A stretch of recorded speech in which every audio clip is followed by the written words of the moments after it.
ada tokoh Mu'tazilah, kelompok dalam Islam yang berpikir manusia itu bisa menentukan ikhtiarnya sendiri. Karena saya bisa duduk, duduk, ingin berdiri, berdiri. Karena kelompok ini nggak terima kalau semua kehendak Allah, nanti bagaimana kalau semua kehendak Allah kok ada hisab, ya ada sanksi. Lucunya itu, dia akhirnya, ini cerita ya, mencintai seorang perempuan, cantik sekali. Dan itu dia menjadi ahli sunnah itu oleh hal-hal yang sepele. Karena istrinya cantik, ya namanya suami istri hubungan intim. Terus ditanya, Mas, masih ingin lagi? Masih. Silahkan diulang lagi. Wah ya tidak bisa. Katanya manusia bisa menentukan yang diinginkan. Itu tobat itu. Itu nggak bisa ditobatkan Mas Sufyan Ats-Tsauri. Orang cantik yang mudah nobatkan orang itu orang cantik. Segampang itu. Akhirnya kita tahu. Makanya kalau dalam kitab Hikam itu disebut al-aqil mayakul madza yaf'alu wa hubi wal ghafil mayakul madza af'al. Orang yang punya akal karena sadar ini wilayah Allah, semua milik Tuhan. Itu dia tiap hari berpikir, besok Allah akan melakukan apa terhadap dunia ini. Kamu merencanakan sesuatu mau plesir ternyata gempa. Mau wisata ke Rusia ternyata perang. Kamu tidak pernah tahu apa yang akan terjadi besok. Wa ma tadri nafsum madza taksibu ghadan. Tapi anda semua kita ini sering punya jadwal permanen. Makanya saya kalau diundang siapa saja, bisa takdir. Yang jelas Gus ini acara penting. Ya masih acara penting nak pangeran ngersakno piye? Kowe ape dadi pangeran, kamu kok mau jadi Tuhan. Itu kadang ya kiai gitu. Penting Gus acara ini jenengan harus memastikan bisa.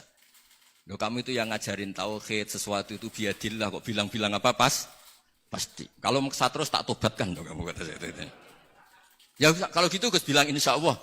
Wah itu hati saya, fisik saya, roh saya sudah bilang insya Allah. Enggak usah kamu latih kata saya. Nah hal-hal tauhid keseharian itu gampang sebetulnya.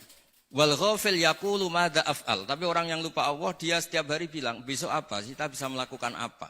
Seakan-akan dia itu aktor, dia penting, dia subjek permanen dia. Padahal kita ini hanya objek kehendak Allah Subhanahu wa taala.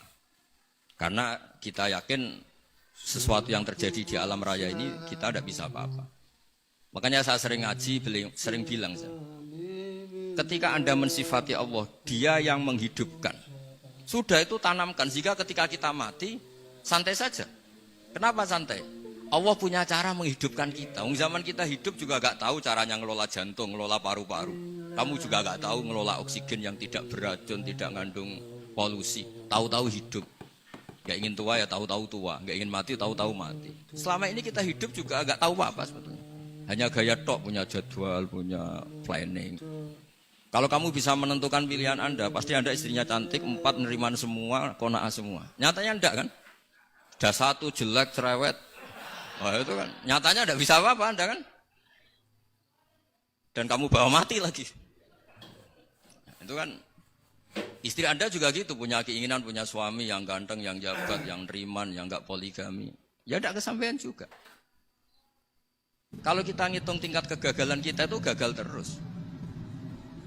Ya kan? Nah, terus ingat Allah. Madza yaf'alu wa bi. Orang yang punya akal selalu berpikir Allah itu menghendaki apa terhadap saya. Dengan sama-sama orang gitu. Melihat orang yang serius, itu kata Anda itu pemikir berat, serius. Senang punya tokoh yang merengut karena kamu anggap serius. Tapi sebagian orang anggap orang yang serius itu wong merengut, wong masam, wong muka kok ditekuk. Jadi sama itu hati ya muqallibal qulub tsabbit qalbi ala dini, karena kita enggak tahu cara berpikir kita tentang orang lain, tentang sekeliling kita. Misalnya kita orang baik yang jenis ngurmat fakir miskin. Ada orang bangun masjid mewah itu janggal. Apa artinya masjid mewah kalau banyak orang kelaparan? Tapi kalau yang jenis pendidikan apa artinya masjid mewah kalau tidak bisa ngaji? Nanti yang jenis infrastruktur apa artinya ini kalau semuanya punya sudut pandang yang berbeda-beda. Dan Islam mengapresiasi semua kebaikan. Tapi katakan semua kebaikan itu adalah kehendak Allah Subhanahu wa taala. Karena apapun baik Anda itu pakai fasilitas yang diberikan oleh Allah Subhanahu wa taala. Sehingga ini yang disebut qulillah tsumma darhum fi khawdihim yal'ab.